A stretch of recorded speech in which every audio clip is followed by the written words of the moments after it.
औज़ुबिल्लाहिमिनश्शैतानिर्रजीम बिस्मिल्लाहिर्रहमानिर्रहीम। प्यारे दोस्तों, मेरे चैनल को सब्सक्राइब करने वालों, मेरे फैंस सबको अस्सलाम वालेकुम वरहमतुल्लाहि वबरकातुहू।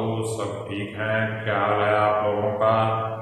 तो ये वीडियो अपलोड करने का मकसद सिर्फ आप लोगों को थैंक यू कहना है, आप लोगों का शुक्रिया अदा करना है कि आप लोग इस चैनल पर ट्रस्ट कर रहे हैं, मुझ पर भरोसा कर रहे हैं और सब्सक्राइब भी कर रहे हैं और देख भी रहे हैं। तो मैं उम्मीद करता हूं कि आप इस चैनल को ज़्यादा से ज़्यादा लोगों तक पहुंचाएंगे, शेयर करेंगे और लाइक करेंगे। तो मेरी कोशिश है कि इस चैनल को जल्द अज जल्द एक बड़ा चैनल बनाया जाए और इस पर मुख्तलिफ सेगमेंट्स मैं चला रहा हूँ, जिनमें से जो सबसे पुराना और बड़ा सेगमेंट चल रहा है वो इल्म अरूज का चल रहा है और इसके साथ साथ मेरे लेक्चर्स भी चल रहे हैं फर्स्ट ईयर सेकंड ईयर से रिलेटेड।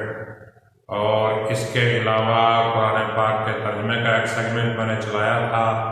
अब वो तर्जमे वाला सेगमेंट जो है वो तर्जमा प्लस तफसीर में बदल चुका है, तो उसकी वीडियोस भी लग रही हैं। और दस्त शनासी का एक सेगमेंट मैंने चलाया था, उसकी 3 वीडियोस लग चुकी हैं और चौथी वीडियो जो है बहुत जल्द लगने वाली है।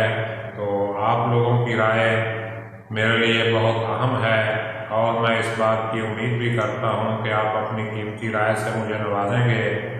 तो मुझे बताइए कमेंट्स में कि मज़ीद कौन सा सेगमेंट चलाया जाए, या यही सेगमेंट काफ़ी है, या इनमें से अगर कोई सेगमेंट आप लोगों को पसंद नहीं आ रहा तो उस सेगमेंट को बंद कर दिया जाए। तो इसके बारे में मुझे आप बताइए। अल्लाह पाक हम सब का हामी और नासिर हो। अपना ख्याल रखिएगा। अल्लाह हाफिज़।